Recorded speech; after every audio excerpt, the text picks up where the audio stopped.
Hello and welcome to all. Mike Tyson has made boxing history forever with his extraordinary career and legendary fighting spirit, making each of his fights a truly unique spectacle. The boxer is indeed known as one of the greatest punchers who ever lived, developing an unheard-of punching force of around 1,982 kilograms of pressure in each arm. Endowed with such power, many of his opponents were intimidated long before entering the ring to fight him, and his 44 victories per knockout proved the deadly effectiveness of his dangerous punches. But Iron Mike, as he was nicknamed when he was at his peak, is also famous for his antics and his behavior outside the rings, which finally earned him a painful descent into hell, even though everything was smiling at him. However, although his reputation and image took a heavy blow, the legend of Mike Tyson has survived him and his name is enthroned among those of his illustrious predecessors in the pantheon of the noble sport. Today we will find out why Mike Tyson comes from another planet. Let's get started.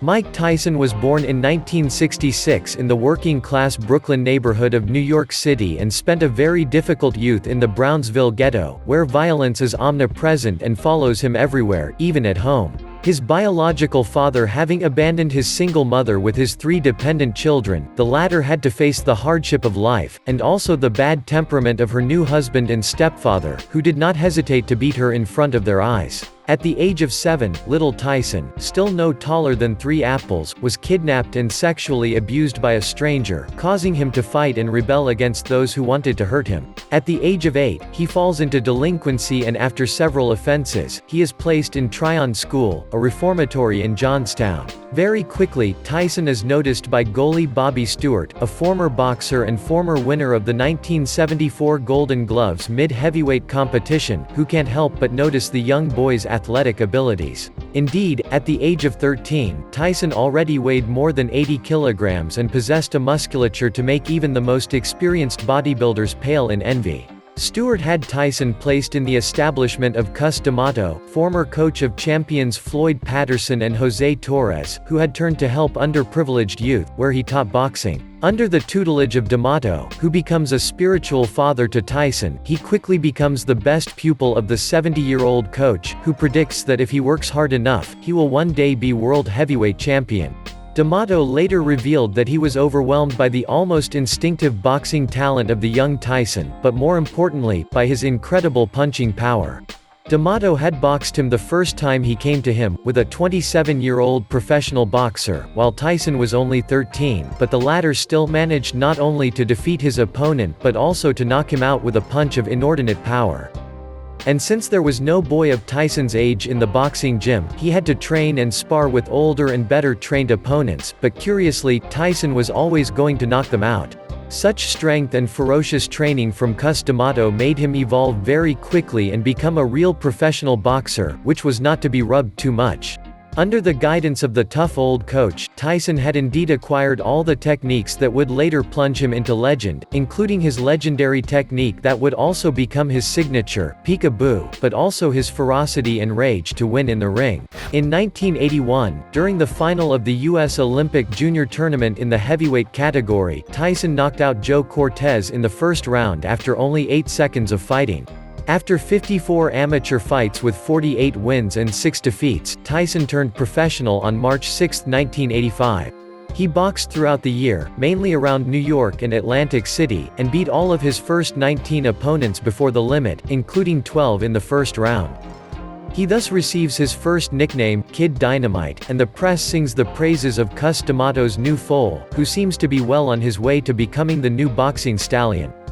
Alas, the old mentor of the future champion died on November 4, 1985, at the age of 77 following pneumonia, so he won't have the opportunity to see the main exploits of his third and last world champion. Tyson was then trained by Kevin Rooney, another D'Amato boxer, and a year after the death of his spiritual father and coach, his career took a new turn. The public came to watch his fights in mass, the boxer appeared on television shows and magazines gave him articles. This sportsman, who is not yet 20 years old, already receives hundreds of thousands of dollars for the broadcasting of his fights on television channels. On February 16, 1986, Mike Tyson faced his first serious opponent, Jesse Ferguson, who had lost just once and had won the ESPN Eastern U.S. Heavyweight Tournament the previous year. Tyson knocked Ferguson out in the 5th round. Then he had a series of fights in the next round before the referee disqualified him for non-combating. Mike Tyson is rather small for a heavyweight as he is only 1.78 meters tall. His style resembles those of Rocky Marciano and Joe Frazier, champions limited by their size. On the other hand, with his 100 kilograms of muscles, he remains in the standard of the category. Enormous punching power, fierce speed, great accuracy, good eye contact, high-quality dodges, devastating sequences, and excellent reflexes will make Tyson one of the best boxers ever to step into the ring. His image is equally striking, dressed in black shorts and low black leather shoes, without socks, without a bathrobe, with a military haircut. Tyson terrorized most of his opponents with his invincible and frightening modern-day gladiator look, highlighting his enormous torso that looked as if it had been sculpted out of granite.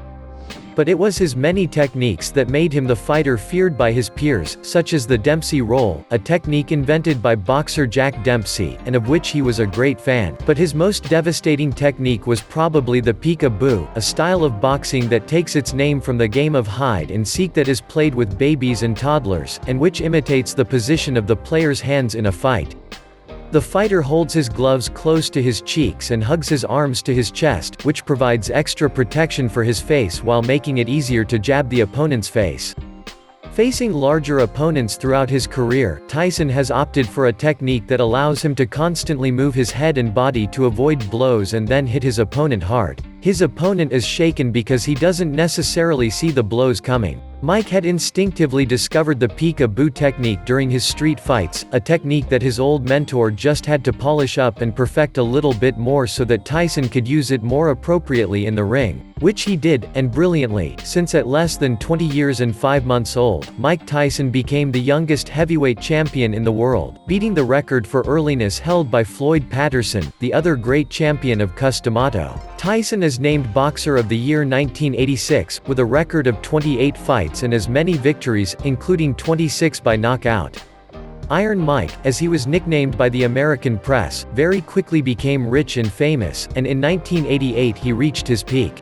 He faces and defeats former world champion, Larry Holmes, on January 22. In doing so he keeps the promise he made to Muhammad Ali 7 years earlier, when the latter was beaten by Holmes, and Tyson promised to avenge his idol. That night, Tyson was motivated by Ali's reminder of that promise when he entered the ring at the presentation of the boxers and whispered in his ear, "Beat him for me." For the only time in his career, Holmes lost before the limit on the 4th lap after being knocked out 3 times by the ferocity of a Mike Tyson at the top of his form, and as aggressive as he could be. Tyson's superiority in the ring seems obvious, but the man with the tormented personality often makes the headlines. Living very badly his divorce with Robin Givens, pronounced on February 14, 1989, he devotes himself more and more frequently to many disputes and fights, highly mediatized. At the same time, he signed a contract with the promoter Don King, who had little concern for the boxer's interests and was only attracted by money. His level in boxing is also slowly beginning to decline, and journalists note a technical regression in Tyson's style. He is accused of only sporadically applying his peek-a-boo style, of using his jab less frequently to create openings, of aiming less at the bodies of his opponents, but above all of ceasing to make his head movements and fast combinations, returning to a more classic style where he was simply looking for the hard blow. But Mike Tyson didn't really begin his descent into hell until July 1991, when he was arrested by the police and charged with the rape of Desiree Washington, Miss Black Rhode Island at the age of 19. On March 26, 1992, and after a trial that kept America out of breath, Tyson was finally sentenced to 6 years in prison and 4 years of probation. Although he was 25 years old at the time of the crime, he was assigned to the Indiana Youth Center in April 1992 and was released in March 1995 after serving less than 3 years of his 6-year sentence. While incarcerated, Mike Tyson converted to Islam and adopted the Muslim name Malik Abdul Aziz, becoming more like his idol Muhammad Ali. After being released from prison, Tyson made a triumphant return to the ring and made millions of dollars in winnings, with the MGM Hotel in Las Vegas even paying him a hefty fortune for the exclusive rights to his next fights. In 1996, 10 years after winning the WBC title, Tyson regained it in a much-anticipated rematch against Frank Bruno, and his victory put him back at the top of the heavyweight hierarchy once again. Iron Mike continued his winning streak, with no serious opponent coming forward to challenge him for the title, until his first fight with Evander Holyfield. Indeed, Mike Tyson and Evander Holyfield fought twice, once on November 9, 1996, and a second time on June 28, 1997. Each match took place at the MGM Grand and was won by Evander Holyfield.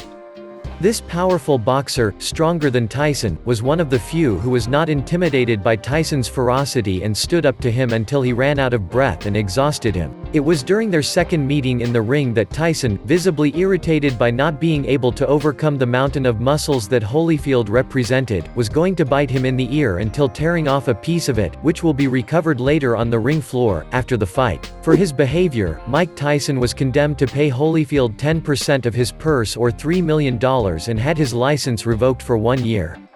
It is one of the heaviest boxing suspensions, with the one inflicted on Luis Resto in 1983. This gesture of almost bestial savagery at the same time sounded the death knell of Mike Tyson's professional career. The casinos of Las Vegas, who paid him millions for matches, finally tired of his antics, refused to organize fights with him. Iron Mike continued boxing and again achieved significant success in 2000, a sign that the boxer was not quite a has-been, far from it, and his legend was not about to tarnish. But Tyson will return to his old demons and will chain excesses of all kinds, which will finally cause him to lose his liveliness and fighting spirit, and he will end his boxing career. He no longer fights but devotes himself to exhibitions to replenish his coffers and pay off the countless debts he had accumulated during his time of splendor. However, Iron Mike had managed to make a name for himself in the history of world boxing, and his legend lives on to this day, without a wrinkle and still as fascinating as ever. So, what do you think of the incredible destiny of Mike Tyson, the most powerful boxer who ever lived? Give us your feeling in the comments.